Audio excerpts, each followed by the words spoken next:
Well, the International Monetary Fund says it will provide $18 million to support Malawi's development programs after its government promised to tackle the corruption of aid by donors.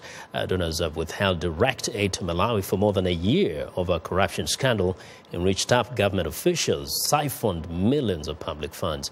However, a new World Bank report shows that the country's economy is growing at a moderate pace. For more on the political and economic developments in Malawi, I'm joined by Necton Mhura, the Malawi Ambassador to the U.S. Mr. Ambassador, welcome to Africa 54. Thank you for having me. Yes. Now, first, this financial scandal has actually kind of stuck with the country for quite a number of months. What kind of damage has it done to the country? Of course, it has done damage to donor confidence. But the new government of Professor Peter Mutharika is doing quite a lot in order to regain donor confidence. And one of the things that the new government is doing is embark on public sector reforms and reforms in public sector public finance management. And the president launched 2 programs in that respect. And also the country is very, very committed to prosecuting those that took public funds. I can tell you, for instance, that just yesterday, the largest of the culprits was convicted by a court in Zomba, Malawi, and is going to be sentenced to jail. That's the guy in the wheelchair, the guy who's been... Yes, yes, it is. Yes. So there's action actually taking place there. But now the confidence, I think, you're displaying also manifests itself in the fact that the country is going to host an investment forum sometime this month. Tell us a little bit about how this idea came about. The idea came about because Malawi would like to depend more on investment and trade rather than donor aid for its development and the welfare of its people. And therefore, it has launched a program for attracting investment. One of the ways it has done so is to produce a compendium of investment projects, which we're inviting investors to come and look at and see if they can assist in that respect. Now, I don't have any kind of video to show, but can you in any way kind of try to give us an idea of what investment opportunities exist in Malawi as we speak? Malawi has lots of investment opportunities, but we are particularly focusing in areas of energy, generation, mining, tourism, agriculture, including agro-industries, processing of agricultural products, as well as ICT and infrastructure development. Now, you're in a very, very competitive market of attracting investors. True. Tell me, why would an investor want to come to Malawi?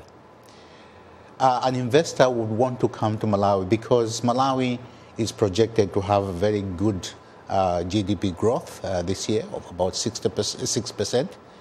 Malawi also will give an investor access to lots of markets, like the SADC market with 200 million people, the SADC, the COMESA market, which will give you 300 million people. But Malawi also has access to the American market through AGOA, which we hope is going to be renewed very soon.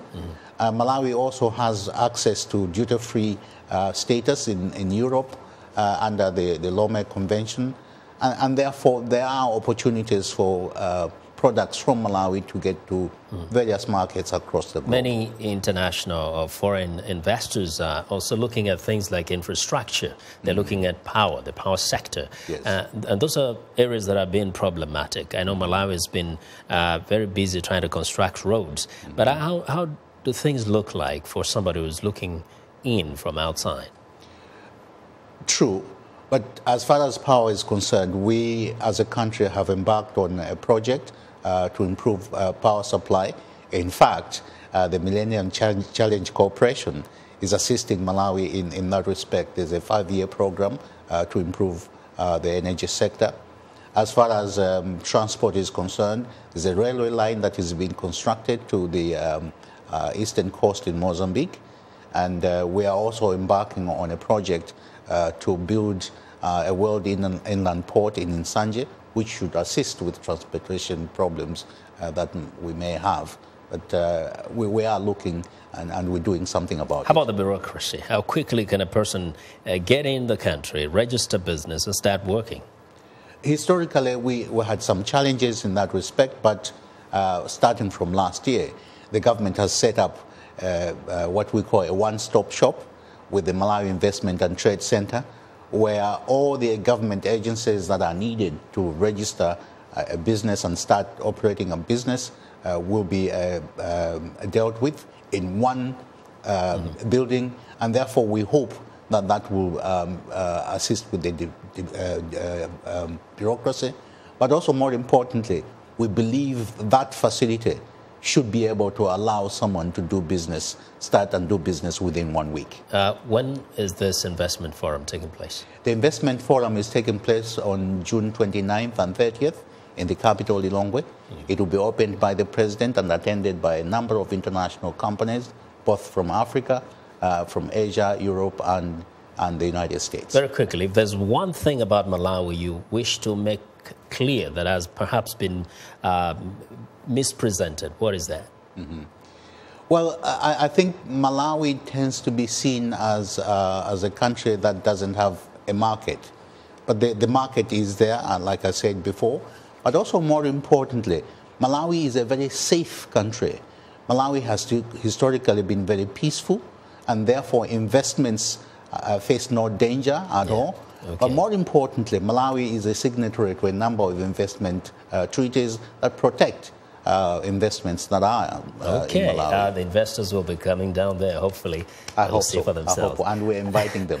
Ambassador Mhura, thank you very much for joining us today. Thank you. Well, Necton Mhura is the Malawi ambassador to the United States.